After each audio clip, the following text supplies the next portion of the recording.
રાજકોટ શહેરી વિકાસ સત્તા મંડળ છે એ એક પ્લાનિંગ બોડી છે, એ સિવિક બોડી નથી.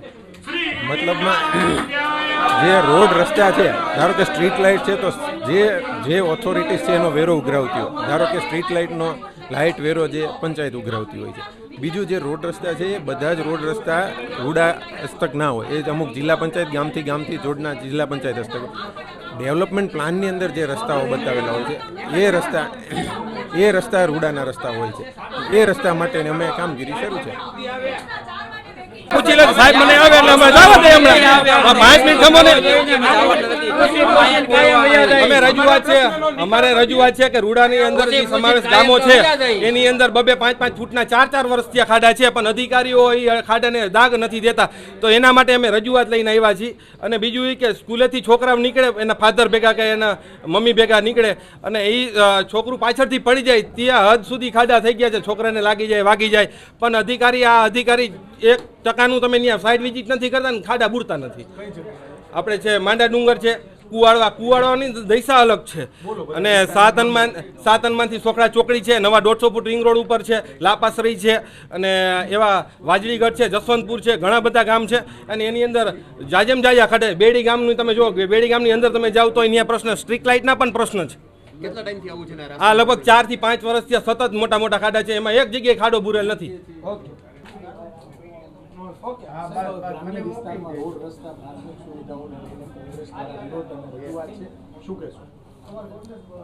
રાજકોટ શહેરી વિકાસ સત્તા મંડળ એ પ્લાનિંગ બોડી છે. રોડ રસ્તાની વાત છે તો રોડ રસ્તા, દરેક રોડ રસ્તા જે સપોઝ રોડાની અંદર 48 ગામ છે તો બધા જ રોડ રસ્તા રાજકોટ શહેરી વિકાસ સત્તા મંડળના નથી.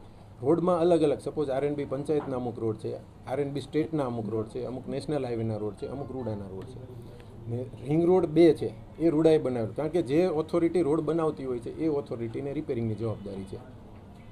રિંગ રોડ 2 છે એ રૂડાએ બનાવેલો છે. રિંગ રોડ 2ની અંદર અત્યારે સપોઝ કોરાટ ચોકથી લઈને ભાવનગર રોડ સુધીનું કામ અમે શરૂ કરાવી દીધું છે રિપેરિંગનું. સાથે બીજી એમની રજૂઆત એવી હતી કે સ્ટ્રીટ લાઇટ મળતી નથી અથવા સ્ટ્રીટ લાઇટ નથી.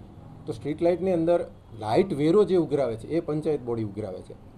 જે ઓથોરિટીઝ જે વેરો ઉઘરાવતી હોય છે, સુવિધા પ્રોવાઈડ કરવાની જવાબદારી જે તે એમની હોય છે. છતાં અમને એવું ધ્યાનમાં આવે છે કે ભાઈ આ ગામની અંદર આવી જરૂરિયાત છે, તો અમે બનતા પ્રયત્ન કરીને, કારણ કે ગયા વર્ષની અંદર જ અમે લગભગ દરેક ગામની અંદર 25 કે 30 કે 50 કે 60 લાઇટો અમે દરેક ગામ વાઇઝ ગામની સાઇઝ પ્રમાણે, વસ્તી પ્રમાણે અમે લાઇટો આપેલી છે. માંડા ડુંગર છે એ ગામનો વિસ્તાર છે.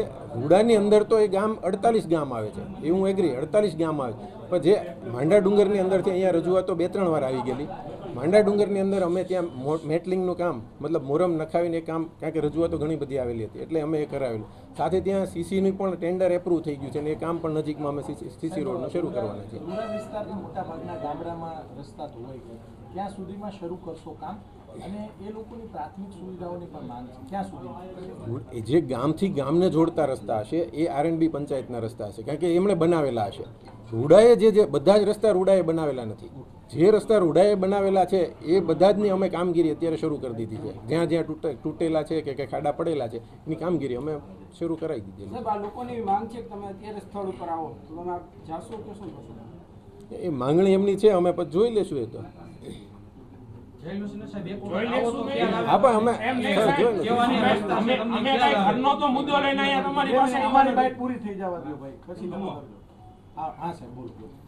એટલે અમે આ જે એમની રજૂઆત છે અમે નજીકના સમયની અંદર એક મુદ્દા જે છે એમની છણાવટ કરીને અમે વિઝિટ કરીને એમના જે બને એટલા પ્રયત્નો કરી 100% સ્થળ મુલાકાત લઈશું.